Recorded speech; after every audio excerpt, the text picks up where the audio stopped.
Hey there, why don't we talk about Helldivers real quick? Today I want to answer the question, is the new Helldivers 2 update, aka the Escalation of Freedom update, worth coming back to the game for? And if you just heard that and you're wondering, coming back to the game, did people suddenly stop playing Helldivers for some reason? I heard that game was really fun. Then, oh boy, let's see how fast I can do this. Give me a timer, please.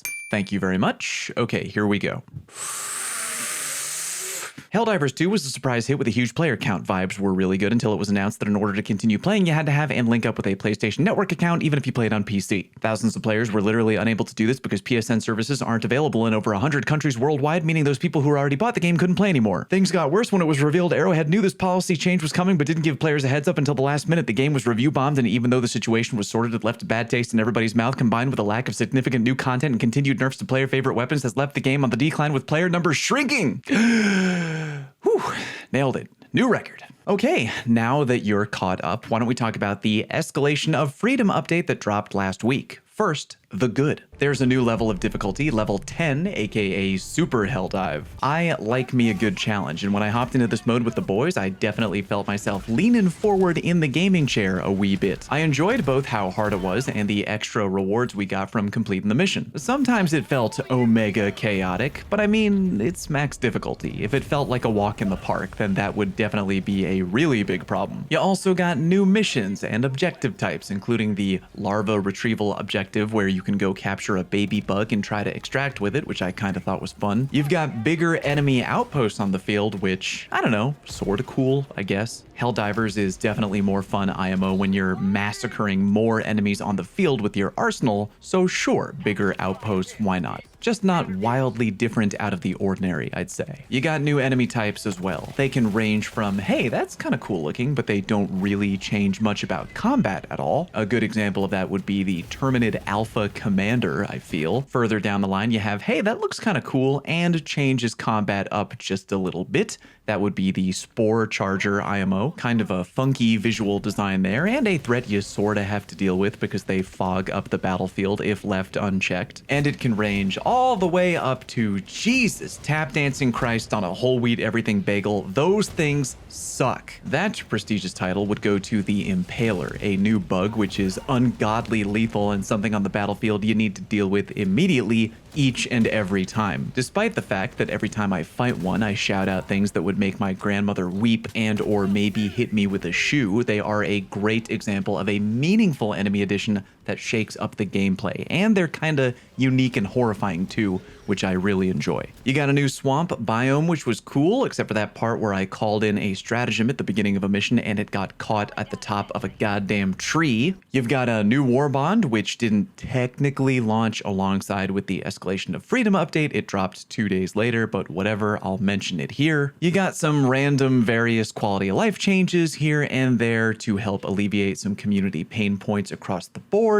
All good things. But now, why don't we talk about the bad? First and foremost, why in the ever-loving fuck would you nerf fire weapon damage 2 days before dropping a war bond where the main selling point is OMG, new fire weapons? Just why? One community pain point that comes up time and time again, especially from players who have moved on from the game, is that players are tired of things getting repeatedly nerfed in a PvE-only game. I get that the game needs to have some degree of balance, but it happens kind of a lot in Helldivers to the point where many players are getting sick of it. So now, not only does the community get bummed out when they find out that the big, hey, y'all should come back and play Helldivers content update comes with more nerfs, but on top of that, the brand new weapons in the latest war bond are also getting nerfed before they even get dropped into the game. How exactly does that drum up hype for the new bond in any way, shape, or form? After some initial community confusion and discourse on Twitter about the nerfs, Arrowhead CEO Shams Georgiani, a name I'm sure I didn't just completely butcher, agreed to a fan request to publish a mission statement with the goal of helping fans to better understand buffs and nerfs in PvE. Don't get me wrong, I really love that the CEO is actually interacting with the community and is apparently receptive to the idea of giving State of the Union update live streams, but I still don't think this is going to go over really well. If my favorite pizza place changed the taste of their pizza and I said,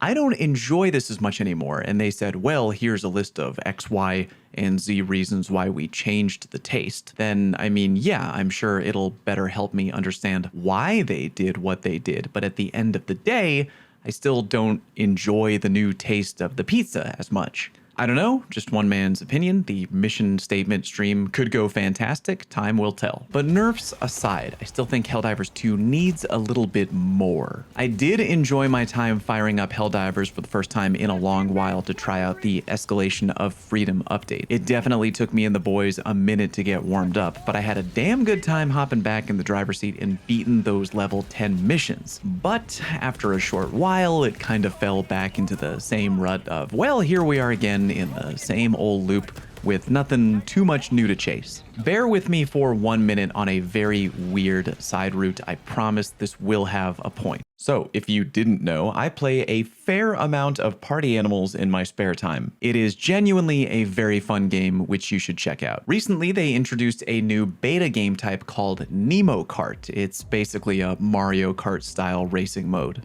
Now, because it's a beta game type, there's only one available track to race on, so you would think that it would get old after 1 or 2 races. But I'm still racing in Nemo Kart kinda on the regular because they got me chasing the carrot in the form of not only unlocking new karts, but straight up competition. I wanna be either at the top of the lobby, or more importantly, I wanna beat my own personal best, which is 327 by the way. Anno's is 324, she's a freaking animal, but I'll catch up soon enough. But that's besides the point. Anyway, those are fun carrots for me to chase in that game mode, and they keep it surprisingly fresh for a beta game type. Now, I'm not saying that Helldivers needs some kind of speedrun leaderboard. A racing game and a co-op shoot 'em up are two very different game genres. Although, for the record, I would be interested in seeing those top 10 mission times if they added that to Helldivers. But I am saying that Helldivers 2 needs more carrots to chase right now. I don't know what those would be in the form of, but I feel like it's their biggest issue that should probably be dealt with sooner rather than later. Oh, and for the record, that is not me requesting a PvP mode. I don't think every game needs PvP to shine bright, and I don't think Helldivers needs PvP. But some new carrot that is exciting enough to brighten up the gameplay loop and keep players actively engaged is definitely needed right now. One thing that I'd really like to see would be a true horde mode. Most of you know I play a fair amount of Destiny 2, a completely perfect and flawless video game, and they have a kinda sorta not really horde mode called Onslaught. That game type wasn't too shabby, but it wasn't a true horde mode, more of a ad heavy defend the objective mode with a butt ton of loot. I think it could be fun for Helldivers to get a genuine never ending wave after wave of enemies coming at me, getting harder and harder forever until I truly can't fight back anymore, and having some kind of unique cosmetic reward or a timer to track your personal best, or both. At the end of the day, I do think that Helldivers is still a fun game at its very core. If a group of homies hit me up on a random Wednesday and asked me to run a mission real quick and I wasn't busy with work, yeah, I'd fire up that bad boy for a little bit, why not? So, in short, is this the definitive Helldivers 2 update that is going to suddenly skyrocket player numbers back to launch numbers? Probably not, no. I do think it's worth firing up for a few new missions and getting the gang back together for a few laughs and some new bugs and new challenges, but I wouldn't say it's going to be a game I'm going to drop everything for. But that's cool. Maybe that's just what Helldivers is to me. A game where I drift away every now and again and then come back at the point where there's enough to chase down that I feel hungry again to play. And you know what? Again, that is fine for me. But every player is different though, aren't they? If you decided to hop back on, let me know down in the comment section. I'm interested to hear from you. Or if you bailed because your favorite stuff got nerfed or it just got a tad repetitive, whatever the reason might be, let me know. Interested in hearing from you too. I may get a few more missions in here and there while checking out a couple other games out here during hot game summer, or get a few games in while waiting for Arrowhead to maybe rebuff a few things. Either or. Let me know your thoughts down below. Thank you very much for watching. See you next time.